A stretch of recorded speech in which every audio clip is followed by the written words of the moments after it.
Hello students! Obviously in our adult education program GED preparation classes, we want to help you get your GED. But in addition to that, we also want to get you skills that are going to help you go to college, get a job, have those kind of soft skills that are going to be really beneficial for you in your life. So there's a lot of things that goes into getting a job.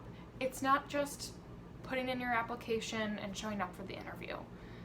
You know, it matters what you wear, it matters what you say in the interview, it matters how the person who's going to interview you can even get in contact with you to schedule that interview.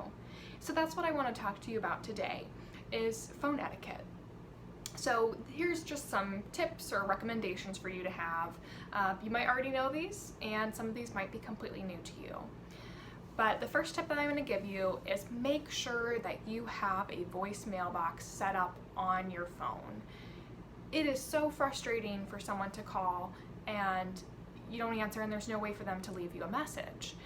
If it's a situation of an employer calling to give you an interview time, if you don't have a voice mailbox set up on your phone, they're not going to try giving you a call back later. They're just going to move to the next person on the list.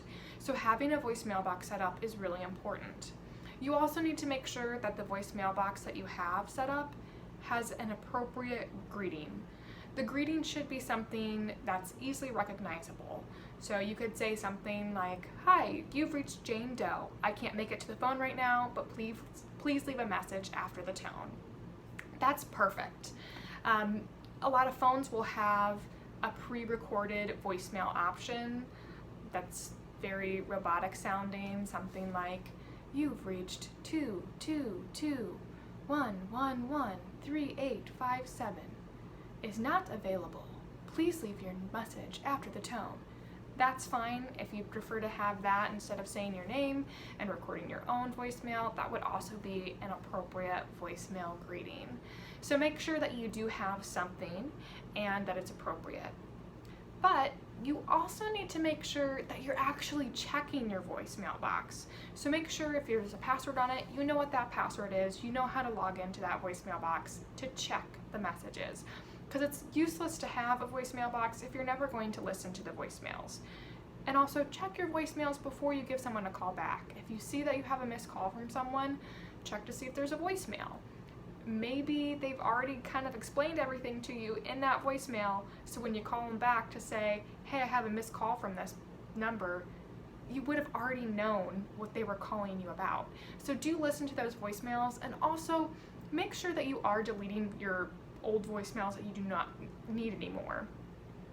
It is also frustrating if you call someone and you get their voicemail box and then it says, "The mailbox is full." We still can't leave you a message. So just make sure that you have a voicemail box set up. When you get a call from an unrecognized number, if you are able to answer the phone, make sure that you are answering that politely. Never answer the phone like, "Yeah, who is this?" Make sure that you have a polite tone. If you don't know who the person is and you're curious, you can say something simply like, "May I ask who's calling?" That's a polite way to answer the phone. You don't want to answer rudely because that could be a pretty quick turnoff for an employer. That could make you sound aggressive and just difficult to work with. So make sure you're answering kindly. When you're calling somebody else, let's say someone called you and left you a voicemail about a job interview and you're calling that person back, make sure you let them know who it is. Sometimes I get calls at work where someone's like, "Hey, it's me, I'm calling about the orientation." I don't know who you are.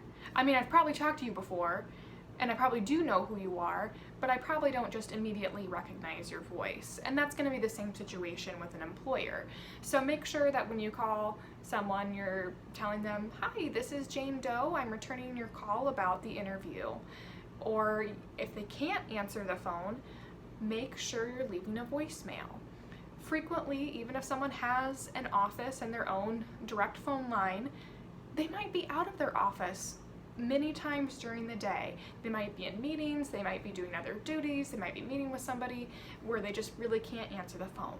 So it's not a good strategy to just try calling that person and calling that person and hoping that they're gonna pick up. You really need to leave them a voicemail.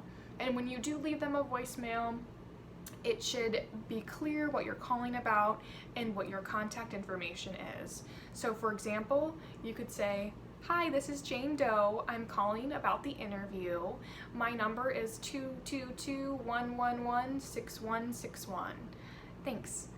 That's a great message to leave to someone. Now, something to keep in mind if you do get the interview, make sure that your phone is silenced, or even better yet, left in the car if you can, during the interview. Never answer a phone call during an interview, no matter how important you think it might be. If you don't recognize the number, doesn't matter. Don't answer the call. That's gonna make the employer think, this person doesn't really care.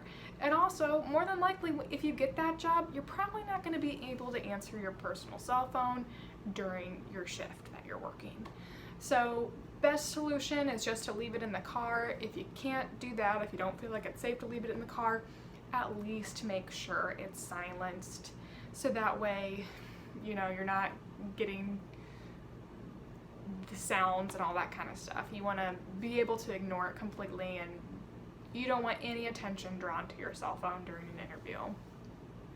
So maybe you already knew all of these tips and tricks. Maybe you're already doing all these things, and that's great if you are. But if you're not, try to have a friend call you and don't answer it, let it go to voicemail to see if you have a voicemail set up, or if you don't, then that's a sign that you need to set one up. They can see if it's an appropriate voicemail, or maybe it's not such an appropriate voicemail. Maybe it's kind of an immature greeting that you have. So at home, I would encourage you to have someone do that for you. Call you and see what that voicemail greeting situation is like as an activity. If you found this helpful, or if you know somebody else who might find this information helpful, feel free to share this video. I would love for others to have access to this information as well. Thanks for watching.